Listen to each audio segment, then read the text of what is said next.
Uşaqların səsi gəlir. Yaxınlaşdım bura, dəmir yolunun özündən keçdim. Burada yaxınlaşdım, gördüm uşağın biri yerdə və salıb içi. Kürdəmirdə orta məktəb şagirdini cərəyan vurub. DEM Mediazın yerli bürosu xəbər verir ki, hadisə Bakı-Qazax dəmir yolu xəttinin rayon arasından keçən hissəsində qeydə alınıb.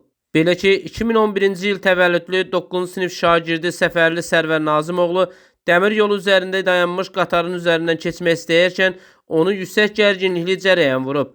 Hadisə nəticəsində ağır bədən xəsarətləri alan yaralı dərhal ətrafdakı insanların köməkliyi ilə Kürdəmir rayon mərkəzi xəstəxanasına çatdırılıb. Həkimlər isə hazırda onun vəziyyətinin ağır olduğunu bildirir. Valla partlayış səsinə çıxdım. Belə baxdım, dedim, yan transformator partlayır. Baxdım, gördüm uşaqların səsi gəlir. Yaxınlaşdım bura, dəmir yolunun özündən keçdim. Burada yaxınlaşdım, gördüm uşağın biri yerdə və salıb içi. Düşdü zətdə çıxır, yanıq, əli qalda yanıb eləyib. Adını çağırdım, adı nədir? Səlvər. Pis idi, içməyə bəlkə də eşitmirdi, nə bilim, nəsə belə. Skoru da çağırdıq, gəldi, skoru götürdük, bax beləcinə.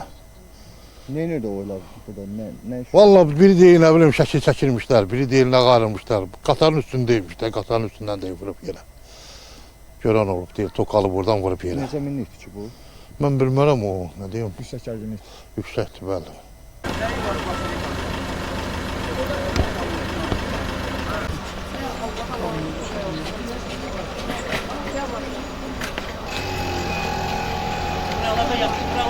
Yavaş.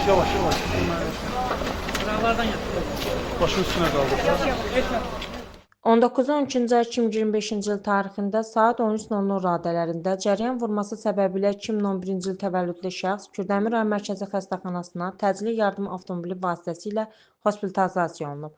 Ona elektrik cərəyanının təsiri, bədənin 65%-dən çox hissəsinin kermiki yanığı, yanıq şoku diaqnozu təyin olunub. Pasiyentə ilkin tibbi yardım göstərilib və daha ixtisaslaşdırılmış müalicə üçün Nərimanov tibb mərkəzinin nəzdində olan yanıq mərkəzinə təxliyə edilib. Hazırda faktla bağlı araşdırma aparılır. Nizami Rəsulov, Aqil Əsədov, xüsusi olaraq Dinaz TV üçün.